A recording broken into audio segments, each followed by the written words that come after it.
أعوذ بالله من الشيطان الرجيم. بسم الله الرحمن الرحيم، والحمد لله، والصلاة والسلام على أشرف الأنبياء والمرسلين أبي القاسم المصطفى وآله الطيبين الطاهرين، واللعن الدائم المؤكد على أعدائهم أجمعين إلى قيام يوم الدين. كان الكلام فيما تتحقق به الجنابة، وتحدثنا عن الموجب الأول أو السبب الأول الموجب للجنابة، وبينا أن هناك سببين للجنابة هما خروج المني والجماع، وتكلمنا فيما سبق عن خروج المني، والآن نتحدث عن السبب الثاني وهو الجماع.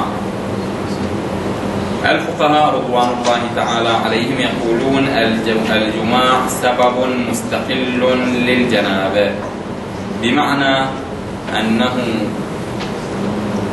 تتحقق الجنابة ولو لم ينزل. إذا تحقق الجماع تحققت الجنابة ولو لم ينزل. وهذا البعض يخطئ في هذا الفهم، فيعتقد أنه لم تحصل الجنابة باعتبار أنه قارب زوجته من دون أن ينزل. الفقهاء يقولون سواء أنزل أم لا، إذا قارب زوجته بالبيان الذي سنوضحه حصلت الجنابة. فالجماع سبب مستقل، يعني عندنا سببين قد يتحقق أحدهما دون الآخر وقد يتحققان معا. قد شخص يقارب زوجته فينزل الماء، ينزل المني، فيتحقق كلا السببين، واضح؟ وقد يتحقق أحد السببين دون الآخر، قد يخرج المني فقط لأنه لم يدخل مثلا، وقد يدخل ولكن لم يخرج المني، فقد يتحقق أحد السببين وقد يتحقق مجموع السببين. فالجماع سبب مستقل. ما المقصود بالجماع؟ الفقهاء يقولون الجماع يتحقق الجماع بدخول الحشفة في القبول. يتحقق الجماع بدخول الحشفة وهي رأس الذكر. إذا دخلت الحشفة تحقق الجماع ولو لم ينزل، فبمجرد دخول الحشفة. وكلامنا هنا عن الجماع بغض النظر عن حلاله وحرامه. في بعض الموارد التي سنتكلم عنها واضح في الشريعة أنها موارد محرمة، وإنما نحن نتحدث عن ماذا؟ عن تحقق الجماع بها، وإلا فمن الواضح البين أنها محرمة كالزنا والعياذ بالله.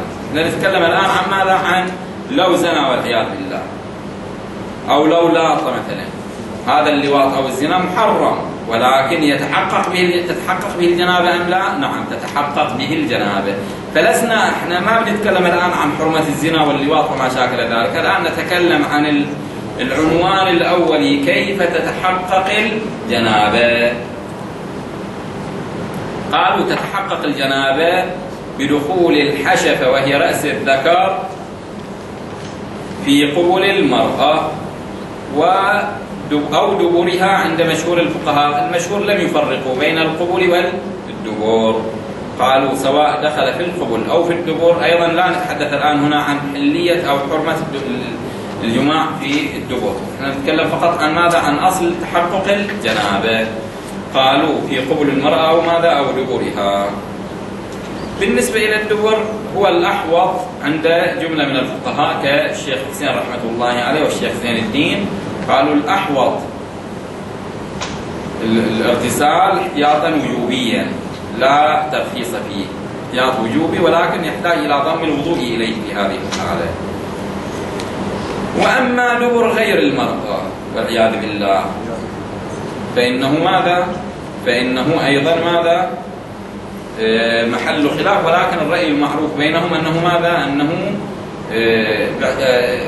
مقتضى الاحتياط فيه على أي حال، فيه بعض الأخذ والرد في بعض النقاط، ولكن لا يترك مقتضى الاحتياط بماذا؟ بالغسل والوضوء، بضم الغسل والوضوء في هذه الحالة. فهذا هو ماذا مقتضى الاحتياط فيه. في مقطوع الحشفة عادة من قطعت حشفته في العادة طبيا يفترض أن ماذا أن لا يحصل له انتصاب، وبالتالي لا يكون قادرا في الوضع الطبيعي على ماذا على المقاربة. ولكن لو فرض أنه كان قادرا على المقاربة وقارب، كيف تتحقق الجنابة منه؟ إذا كانت حشفته موجودة غياب الحشفة ماذا كما تعبر الروايات غياب الحشفة له التقاء الختانين، إذا التقى الختانان وجب الغسل مجري. ولكن لو كان مقطوع الحشفة الفقهاء يقولون، بعض الفقهاء قالوا يكفي دخول مقدار الحشفة، البعض قال يكفي دخول المسمى ولو جزء بسيط جدا تتحقق به ماذا؟ تتحقق به الجنابة. إذا تحققت الجنابة، إذا تحقق الجماع حصل الجماع، هنا تتحقق الجنابة للفاعل والمفعول معا بلا فرق. إذا قلنا حصلت الجنابة تحصل للفاعل والمفعول، للرجل وللمرأة على حد سواء. مو تقول المرأة لم تحصل للجنابة، نقول حصول الجنابة متى ما حصل الجماع حصلت الجنابة للرجل والمرأة على حد سواء بلا فرق بينهما، سواء كان قاصدا للإدخال. قد يقول أنا ما قاصد، البعض يجي يقول من دون قاصد، ما كان قاصد إلى الجماع، قاصد لما دون الجماع، فحصل الجماع من دون ماذا؟ من دون التفات، من دون قاصد. الفقهاء يقولون سواء كان قاصدا أم غير قاصد، إذا تحقق التقاء الختانين، إذا دخلت الحشفة تحقق التقاء الختانين ماذا؟ تحققت الجنابة.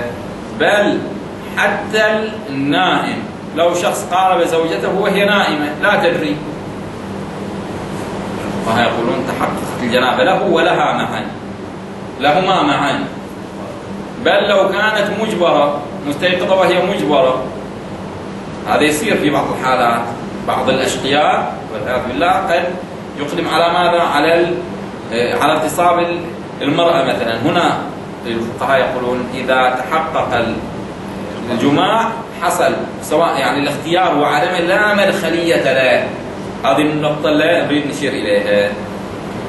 بقيت مسألة مهمة وهي لو شك، هذا يقول ما أدري حصل الدخول أم لا يدري، لعل الدخول قد حصل ولعل الدخول ماذا؟ لم يحصل. إن كان الدخول قد حصل فتحققت الجنابة، إن لم يدخل لم تتحقق الجنابة. هو يشك لا يدري، مع الشك يبني على عدم الجنابة، على عدم تحقق الدخول. إذا شك في الدخول أو عدم الدخول بنى على عدم الدخول، فلا تتحقق الجنابة ولا يجب عليه ماذا؟ الغسل. واضح؟ هذا فيما يتعلق بالسبب الثاني من أسباب الجنابة، من الأسباب الموجبة للجنابة، وأشرنا له بشيء من الاختصار. راح نترك المجال دقيقة أو دقيقتين للإخوة لمن لديه أسئلة إذا كان هناك سؤال، وإذا ما في سؤال نختم البحث في هذه النقطة. تفضل.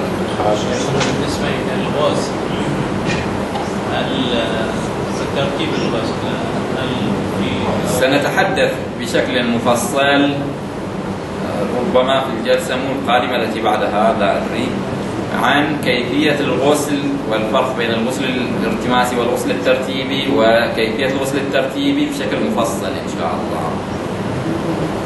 نعم. الله لو هذا الشخص مو قاصد الدخول ولكن أمنه في مكان غير مكان، على المرأة، على فقد، على شيء، ما عليه، إذا لم يحصل الدخول ولكن حصل الإمناء، إذا حصل الإمناء تحققت الجنابة. احنا على الاثنين؟ لا، فقط على الرجل. الجنابة هنا على الرجل لأنه لم يدخل. لو حصل الإمناء يعني لم يحصل الجماع ولكن حصل ماذا؟ الإمناء، الجنابة تتحقق فقط من طرف واحد، وهو الطرف الذي خرج منه المني، سواء كان الرجل أو المرأة. إذا خرج المني من الرجل كما في محل سؤال عادة فماذا؟ فوجب الغسل عليه هو فقط. المني هنا صاد الجسم، غسله يعني بس غسله يكفي فقط. نعم، إذا أصاب المني مني الرجل جسد المرأة وجب عليها غسله، لأنه ماذا؟ نجس. نعم، بس يعني للموضع، تغسل فقط الموضع. نعم، تزيل المني وتغسل الموضع. في سؤال آخر؟ والحمد لله رب العالمين، وصلى الله على محمد وآله الطاهرين.